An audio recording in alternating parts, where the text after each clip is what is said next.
Hi, and welcome to Teletalk. I'm Liv. And I'm Ben. And on this episode, you'll hear our carefully considered and not at all random thoughts on a show we like. There will be spoilers.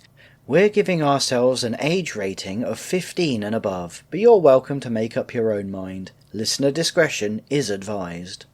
So we just wanted to take this opportunity to thank you for listening, and if you're enjoying what you hear, please rate, review and subscribe. It really, really means a lot. You can get in contact with us at our socials, TeletalkPod at Blue Sky and Facebook, and you can email us at teletalkpod@outlook.com, and any contact would be more than welcome. Yeah, we'd really appreciate hearing from you.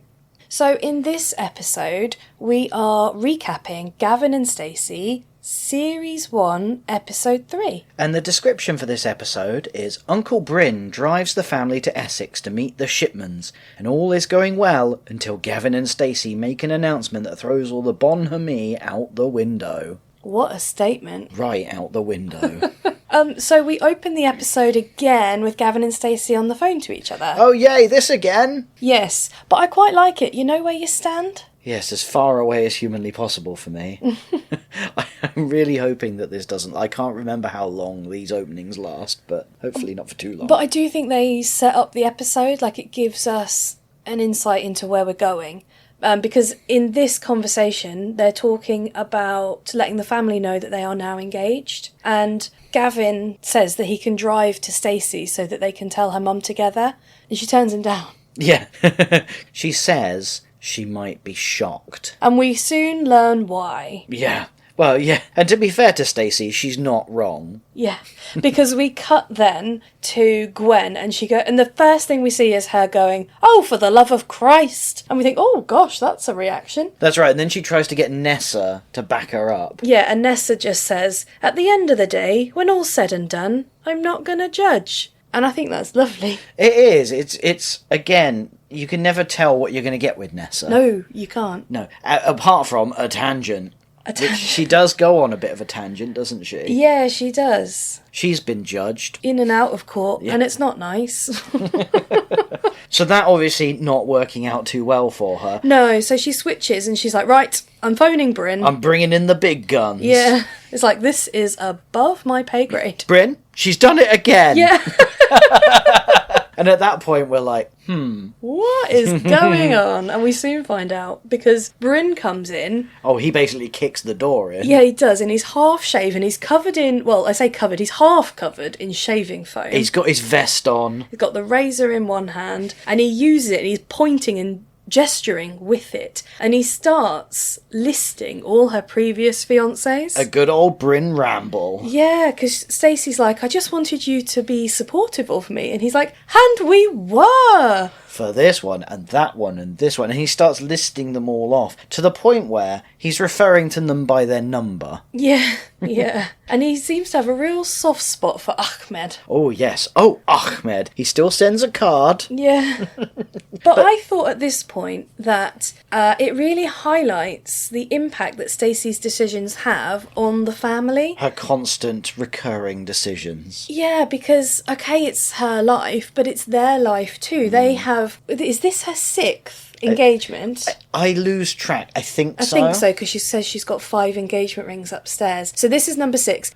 This means that the family have had to get to know and embrace 5 previous partners. All of them of various character, including one that... Because Bryn says, unlike your dear departed father, I won't be driving you to strange ways every weekend. Yeah. So one of them was obviously in the nick. Oh, is that... Oh, strange ways. It's a prison. Right, okay.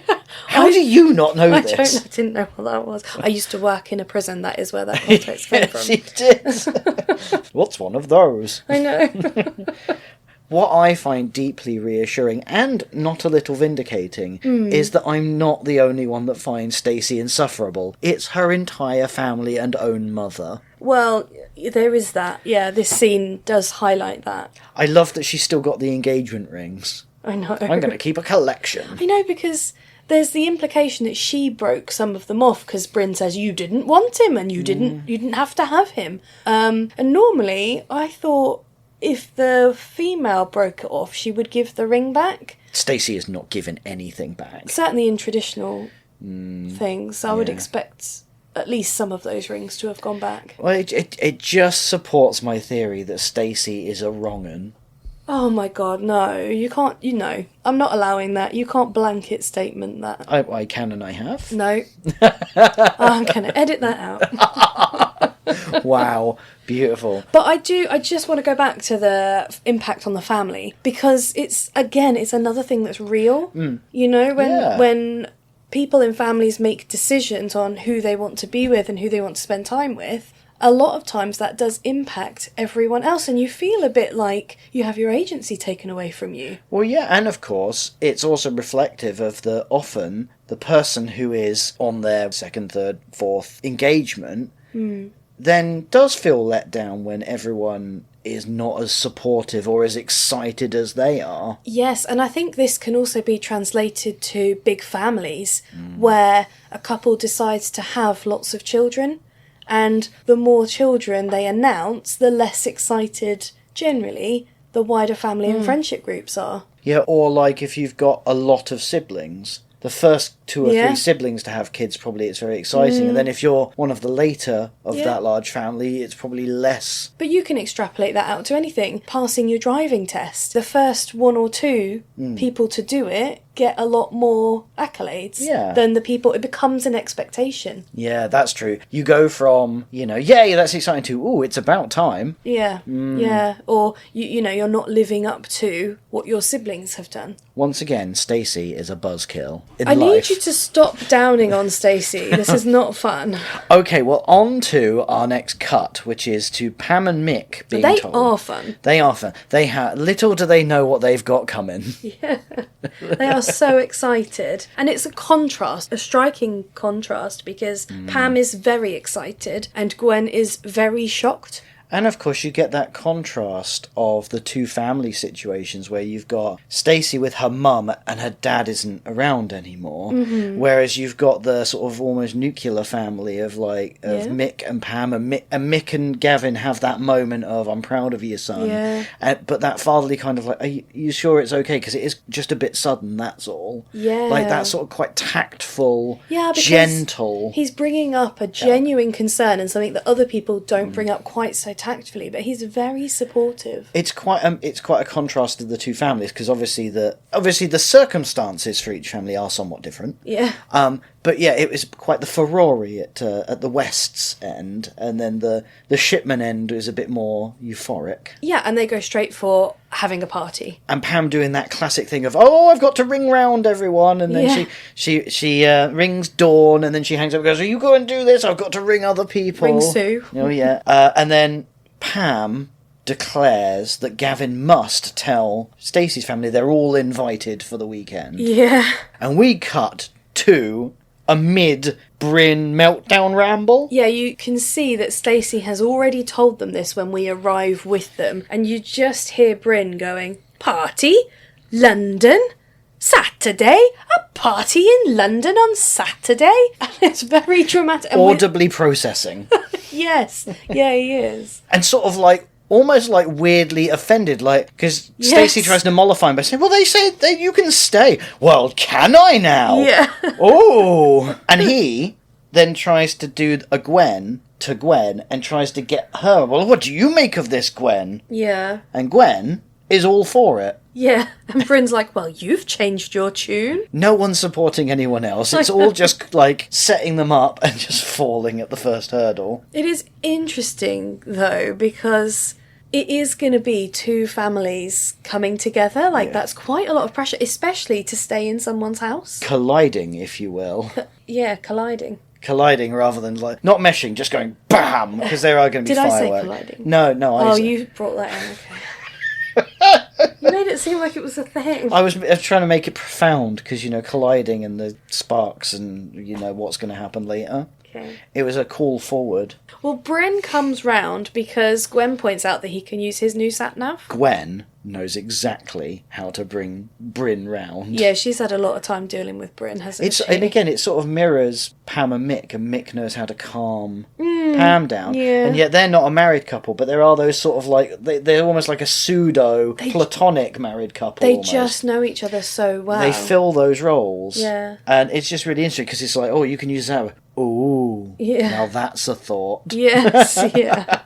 He's not going to be able to print out things. How's he going to torture people from now on? Yeah, because we've only just seen him printing off all those maps. It's all redundant now. He's got a talking magic box. Well, anyway, they start making plans. And, I mean, Nessa's invited. That's what I was going to say. She is invited. There is no question about that. Stacey just said, well, you're coming, aren't you? Yeah. And Nessa's interested in whether she can smoke in the car. And again, Nessa is as much a part of the West's family as Smithy is to the Shipmans. Absolutely. They're like the same character almost, Yeah. in that sense. They're both positioned in They the exact fulfill same that role, don't they? Yeah. But the upshot is she's not allowed to smoke in the car, and Bryn tells her she'll have to get the patches and the gum and what have you. And she's fine with it. There's no protest. It's just like, yeah, I can do that. Sound. Yeah, and that's quite nice, actually, isn't Yeah, it? but they interact in a way that's so comfortable and so, like, time-worn. It's respectful. And it just feels really, again, authentic, because that's the sort of conversation. Like, as soon as they're going, like, right now we're spiralled into planning, Yeah. they've gone from, no, I'm not doing it, Yeah. to, ooh, I can, to, right, logistics. Yeah, how are we going to make this work? But we then cut to panning across Barry. Yeah, in the was the future. dog there? No, because we didn't do the promenade. Oh, right, okay. My but bad. we arrive at the amusements, and we see Nessa managing the punters. Yeah, she's checking a £5 note to make sure it's legit. She takes her job very seriously. And again, it runs longer than you would necessarily expect for Yeah. something. It's that glorious mundanity Yeah. that Gavin and Stacey really revels in at times to really bring it down to earth and slow that pace down a bit. Yeah, it's really banal, isn't it? But also, because it's so banal, you're sort of almost finding it humorous because it stands out so weirdly. Like, you're expecting a punchline at any minute. Yeah, and she tells the woman that she looks tidy. On your way. Yeah. And then we get the first, all right, Stace, what's occurring? Oh, classic. And that becomes a real saying in Gavin and Stacey. It's the very kicking off point of that. Little did they know what they began. I know, yeah. As soon as you say what's occurring, in fact, on the BBC, that's how they introduce the blurb, isn't it, for the episode? Yeah, for that's the how we whole introduced show. it to our pod. Yeah, what's occurring? So this whole thing, and again, I know you're telling me to stop bagging on Stacey, but this is not going to do her any favours, because she's coming to ask Nessa whether she should barefaced lie to her fiancé about all of the other fiancés. Well, it's not a lie, is it? It's an omission. Oh, okay. She doesn't say that she's never going to tell him. She just doesn't think that now's the right time. Oh, I see. So that's fine. I think, given the context, it's fine. Definitely not an alarming argument or discussion to be having with your wife. It's context. Ah. It's a get out of jail free card, right? But to be fair, Nessa gives her the advice, don't tell Gav. But not as simple as that. She goes off on a tangent. She talks about the time that she opted to tell the truth and it didn't go very well. It was her second marriage, smugglers we were. She doesn't miss having her colon full of crack cocaine. Yeah, and Stacey says, well, what happened to him? And she's like, he died. Firing squad. But this is where, in this ramble, she mentions in passing that it was only her friendship with John Prescott that saved her any jail time. Oh, yeah. And obviously that's of its time. Mm-hmm. So John Prescott, for anyone that isn't aware, was a politician at the time. I think he was Deputy Prime Minister. But, hilariously, all the way to the finale, Yeah. John Prescott shows up to the wedding. Whose wedding? He's at one of the weddings. It might have been Smithy's wedding. He shows up to a wedding. Okay. Oh no, sorry. I've got it completely wrong. He shows up to Dave and Nessa's wedding, I think. So many spoilers. He shows up to one of the weddings and it's funny because of this. Cool. Work with me. Telly talk. We don't get the details right, but we get the fun right. Cut!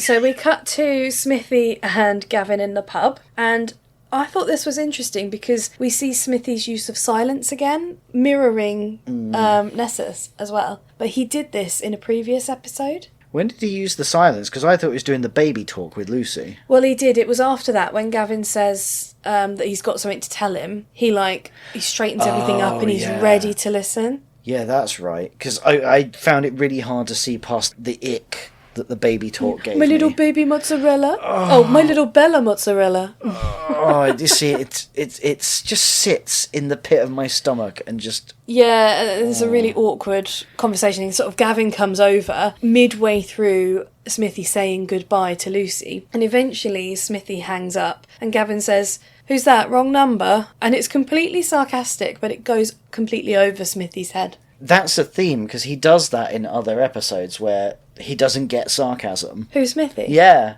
Oh, I've not noticed that. No, I think it might be in future episodes, but it's definitely a recurring thing. Ah, okay. But yeah, he takes it completely straight and is like, no, it's Lucy. But that's emblematic of real life as well. You know, as an observer to conversations, you can sometimes see where people miss the sarcasm and you think, gosh, I must miss it as well Especially if sometimes. they're really if they're really engrossed in what they've been doing, and he was obviously very distracted by his conversation with Lucy. Yeah. And his disturbing baby talk. Yeah. But Gavin wants to share his big news, and it doesn't go that well. What I think is really interesting is like he sort of sets it up to talk, and then he and Smithy say, like, they sort of talk over each other. They say at at the same time, don't they? And that mirrors Gavin and Stacey's first meeting, when they talked over each other. Oh, yeah. So it's sort of like a little echo there. Yeah. But yeah, I love that Gav's like, oh yeah, we got engaged, and Smithy's like, oh, you've broken up, that's a shame. Yeah. Yeah. And would this qualify as a classic Smithy tantrum? It would, and I've written strop, because that is what it looked like to Oh, me. yeah. He's just very... Like, you didn't consult me first. I know, yeah. But then I thought about that, and I thought, actually, that might be a nice thing to do, to involve your friend and to get excited and say, you know, I love my partner so much, I really want to propose. Will you help me? Or, I don't know, just get them involved, let them know beforehand. Does that imply that no one knows the story of their engagement yet? Yeah. It just feels like that would have come up. This is like the next day. Yeah. Because, obviously, on that phone call, they're also talking about him being let go. Actually, I think no other character ever acknowledges the whole, you know, held at gunpoint, cautioned. Nah, well, it was funny and we moved on. Not a big deal in their lives. Yeah, not like Smithy, though. He's hanging on to this and he storms off. Oh, he does. He does a very impressive job of, like, rearing up with his pint. You know, this betrayal Goes pint. straight into Gav's face, doesn't he? Yeah, but he does it without slopping it all over him, and that is impressive. And I can see that they've kept it down by about an inch, so that he's... But Well, he's had a good goal for I that. have a horrible suspicion that they've done a couple of takes where he's just splooshed that right in his mush. Right in Gavin's face. Yeah, because I'm this way inclined. I was like, I looked at Gavin's pint versus Smithy's pint, and Yeah. despite the fact that Smithy, I don't think had touched his pint, it was a good inch lower than Gavin's. They have experimented with those levels. Experimented. I think they've slooshed it all over him. He's probably on his third outfit of the filming that day. But watching this strop, this tantrum, it really made me appreciate how much Gavin puts up with. Because he's got his mum, who's quite high maintenance. He's got Smithy, who's very high maintenance. And as you have pointed out, Stacey is also that way. And Gavin's much more like Mick. He's a glutton for punishment is what he is. Although, of course, he will have had that role model by his parents. Yes, that's true. So yeah. normalised and all that. But Yeah. it is really interesting that he is just surrounded by absolute basket case complex characters. Yeah, and he's just sat there, just calm and chill, letting it happen around him. He really is. He is very much a grey pebble. He is the pebble. Be the pebble. You're going to need to be the pebble, Gavin. Speaking of Pam and her wondrousness, we cut to Pam in her resplendent pink glory, in her pink pyjamas or her loungewear, Yeah. with a face mask on, like Cucumber over her a eyes. laid out, and Mick hoovering round her. And then she's like, Mick? Michael! Mick! And she wants him to get the roulade out the freezer, and she couldn't possibly get up and get it herself. She's far too busy. And they're really familiar bickering, but they do it with a good nature to it. Like, Yeah. But I've just written, wow, Pam, wow.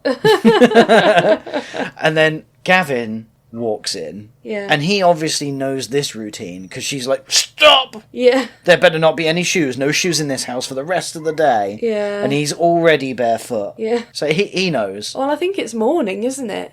He's only just woken up. Oh, that's right, yeah, because they're coming in the evening, and obviously Pam is in full-on... She's getting ready. Pre-spiral. Yeah.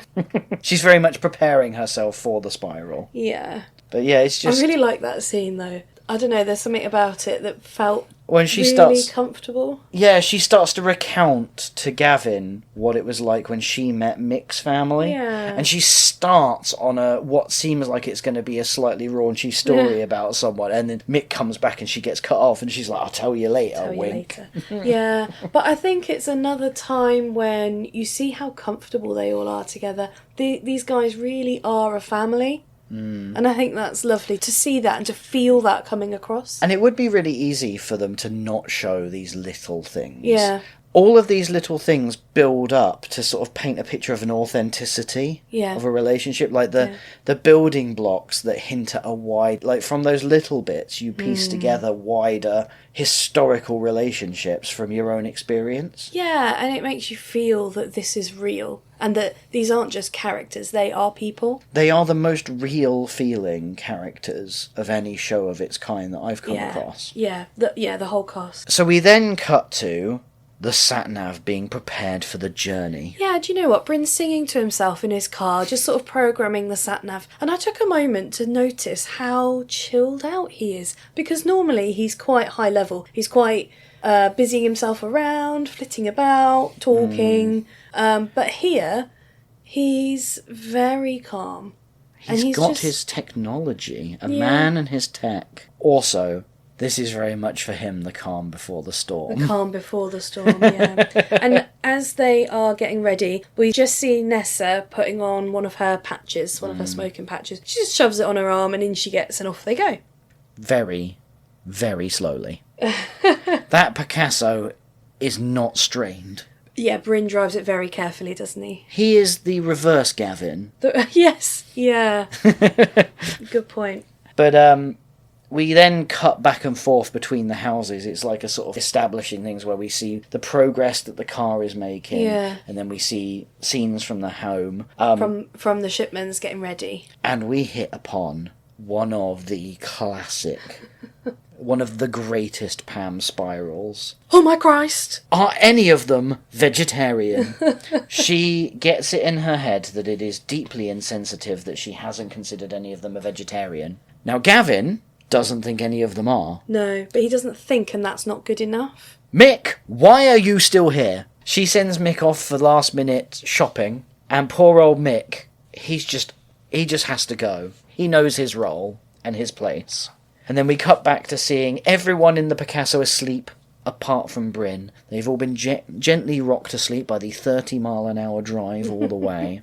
At a certain point, he loses his place. He gets a bit confused by the sat-nav, so has to pull over and ask for directions. And you can see his soul is dying in place. And eventually, the thing that really seems to just completely crush his spirit is eventually Nessa goes, Bryn, can I smoke now? Oh, she says, oh. No, I can't do it as well as you. I'll just have to do a secret hand signal whenever I need you to do it.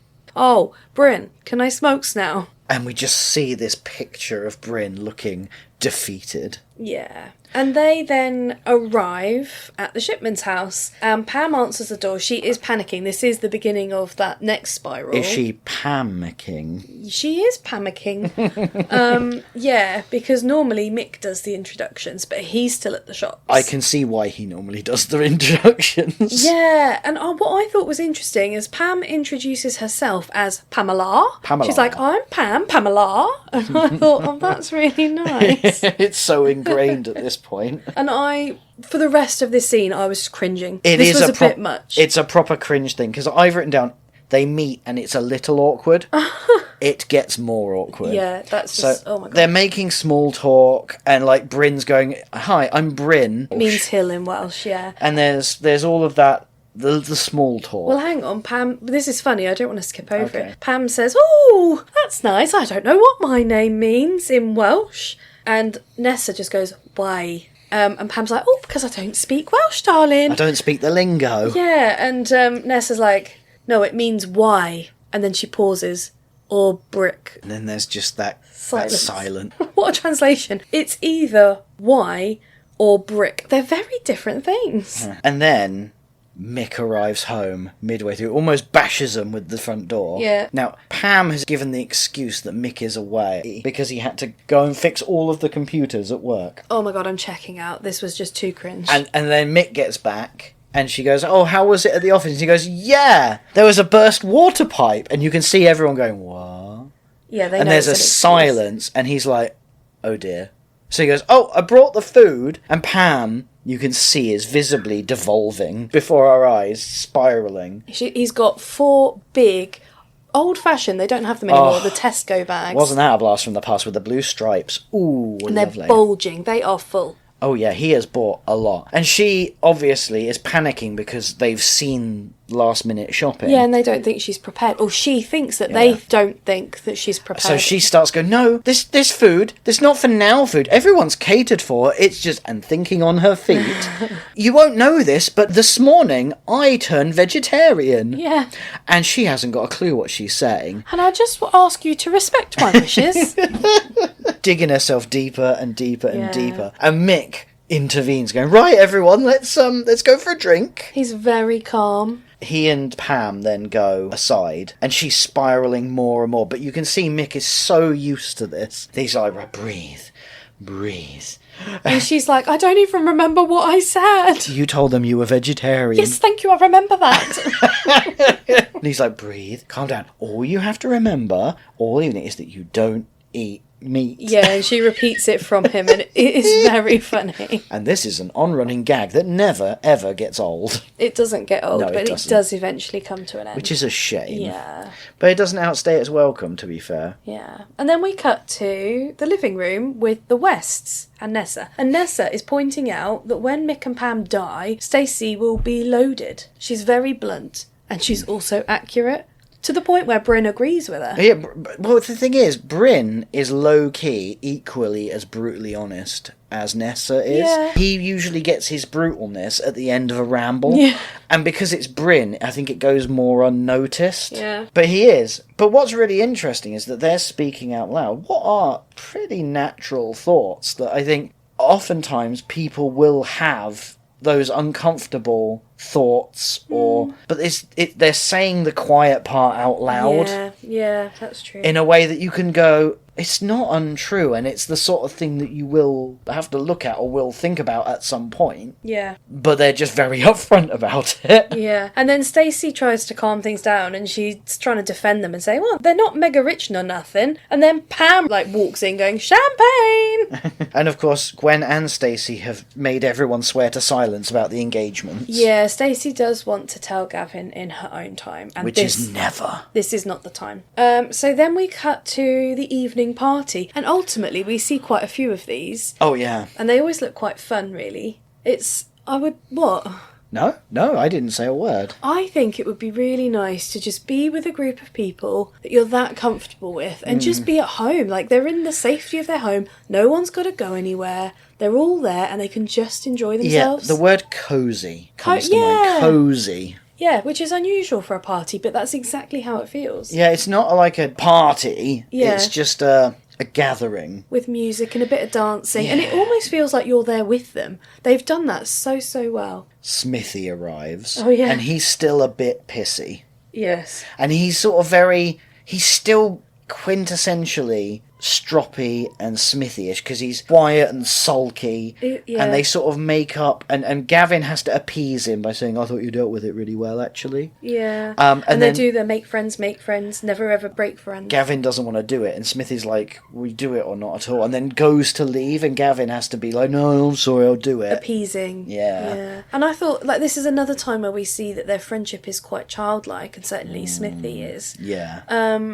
And I thought that actually maybe they've done this to be quite clever, because ultimately Gavin and Smithy have a very close adult friendship, as do Stacey and Nessa. Not everyone does, and so I wonder if some of the childlike behaviours that we see in Smithy and Gavin reflect those playground friendships that you would have had, that the audience would have had. That's a good point. And so it's a way of them connecting to those characters that have that kind of friendship as adults. Yeah, no, that makes sense. And once Smithy's arrived and everything, we cut to see Stacey talking about bridal stuff. and like her desired dress and flowers. And her mum, Gwen, makes a face, and it becomes a thing because Gwen's worried about the cost. Yeah, and Ness goes, Gwen, what's your beef?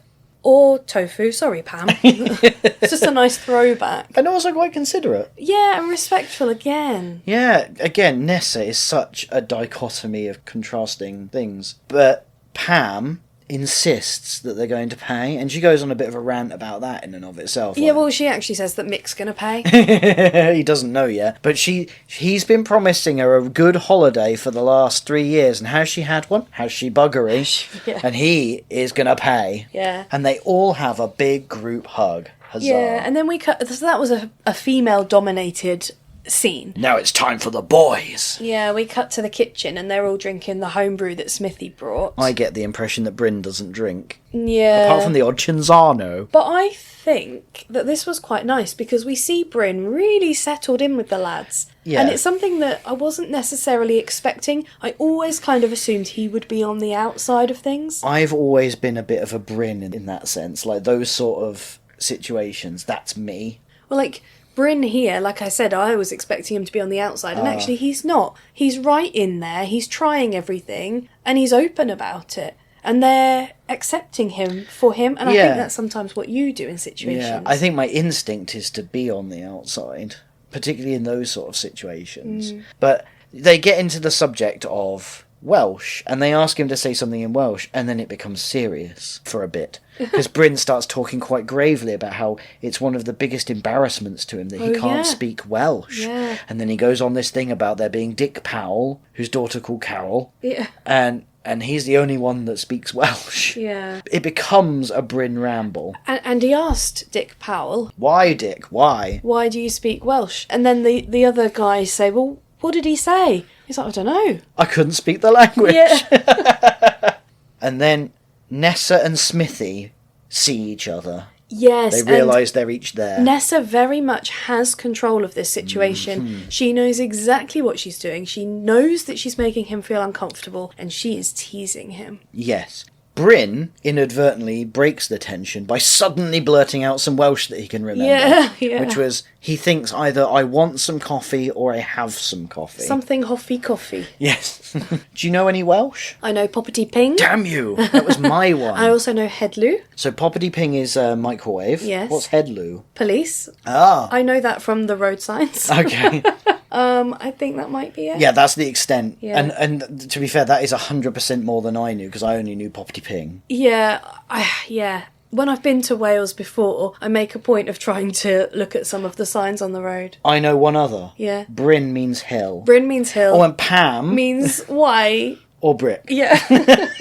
See, that this is broadening our linguistic horizons. We're virtually multilingual at this point. Yeah. So then we cut to Gwen and Pam doing a proper mum thing of prepping the buffet together and chatting about their kids. Yeah, it's quite nice, isn't it, to see them bonding. And they're talking about Jason a little bit. Yeah, Stacey's brother, Yeah. who lives in Spain. And then we see Nessa and Smithy bickering. I think they were flirting.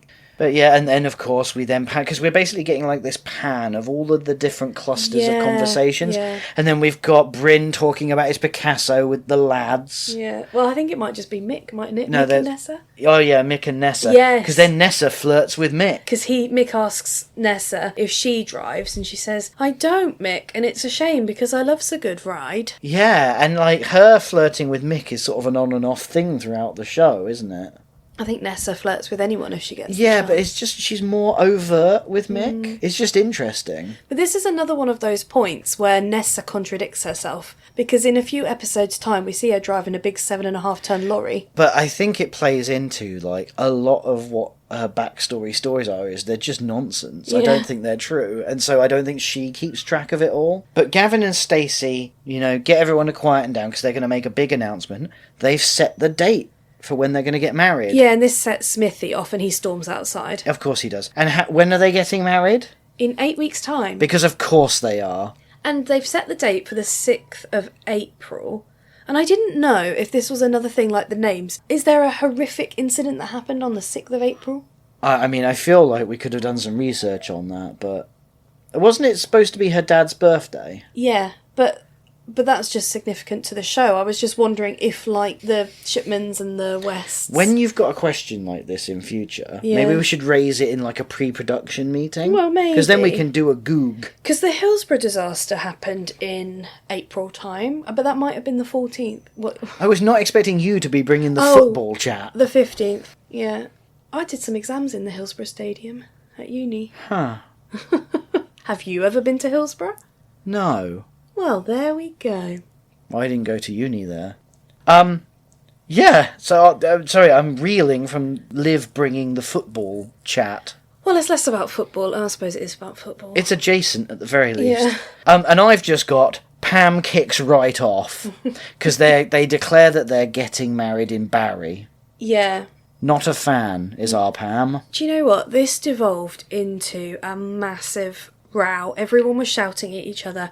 They had some horrific insults. They were very rude. And to be honest, if some of those things had been said about me and my family, there would be no coming back. What's interesting is Pam has such a cataclysmic spiral. She drags everyone else in the vicinity into her spiral. Yeah. Mick finds out he's paying for the wedding. Yes. Which is it's definitely something that's happened before, I think. And Pam brings that up as a blame. Well, you're paying for everything. And he's what? like, what? Am I?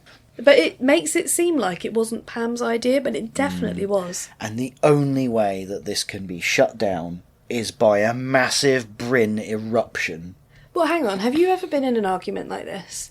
No. No. No. If I'd have been involved, there would be no coming back. You're going to explain in a minute how they come back. I don't think I'd accept that. No, I think this is one of those situations where I don't think it's as real. The only thing that can possibly do it is a level of absurdity that only Bryn can bring. Yeah, because, I mean, shout out to Dr. Adam from the Sister Wives Professor podcast, because he's done an episode where he talks about breaks in communication that sometimes are irreparable. And sometimes things happen and there just is no fixing it. Yep. And for me, I think this argument, this row, is one of those times. Yeah, it's quite unrealistic because, as Dr. Adam said on there, like, once something is said, it's there, it's out, it can't be unsaid. Yeah. And what happens with this is that it's all forgotten about, never spoken of again. Bryn shuts it down with his emotional and heartwarming outburst. And then Pam says, oh, sorry, I think it's the menopause.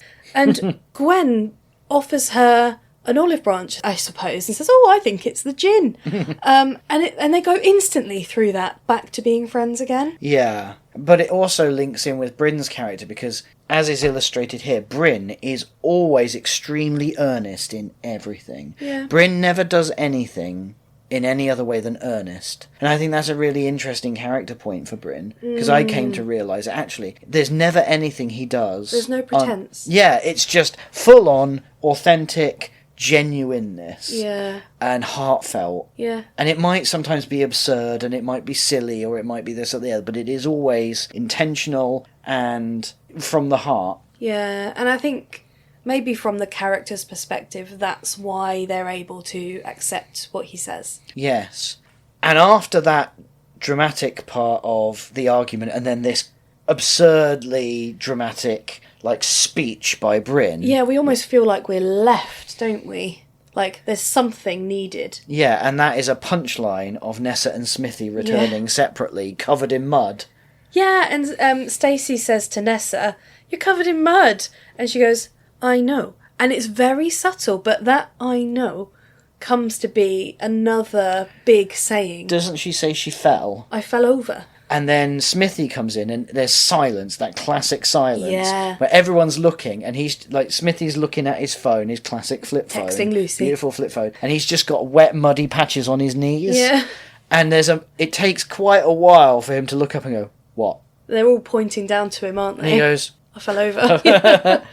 And that's it. Yeah, it completely breaks the tension and then bam, the music. Tell me tomorrow, I'll wait by the window for you. Exactly that.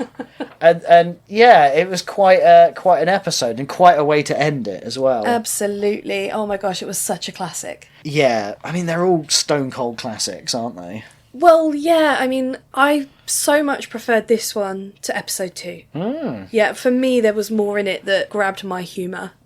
Okay, well, that takes us neatly on then. So what would you give this as a rating? 8.5 out of 10. Solid, straight in there. Yeah. You've thought about this. Yeah, yeah. For me, there was so many hit points of that was funny, that was funny, that was funny. And you've gone into the half points. It's a bold move. I know. Because I think I gave the first episode 8 out of 10. And I wanted to recognise that this, for me, was even better. But I didn't want to go so far as 9. I would give this a solid 5.5 muddy kneecaps out of 7. Okay. Not Tesco bags. No. You're going with muddy kneecaps. I have. Okay. Are you sure? Yes. Is that your final answer? Yes. You're going to do this every week, aren't you? I just want to make sure that you are settled. Again, I agree. It was a solid one, really good, and it's an improvement, and it flowed really nicely. And there were some great hits. Absolutely. And of course, it's got the genus of the vegetarian Pam palaver. Because that is going to become a thing. In fact, there were quite a few things in here that are going to become things. Yeah, it's quite joyous to see them as they start. Yeah, those little nuggets of ideas that grow. That you know that you're going to come to love over the years. Yeah. And on that note, that's all, folks. Thank you for listening. We really appreciate you taking the time and lending us your ears. And if you get a moment, we would appreciate it if you could rate and review the pod.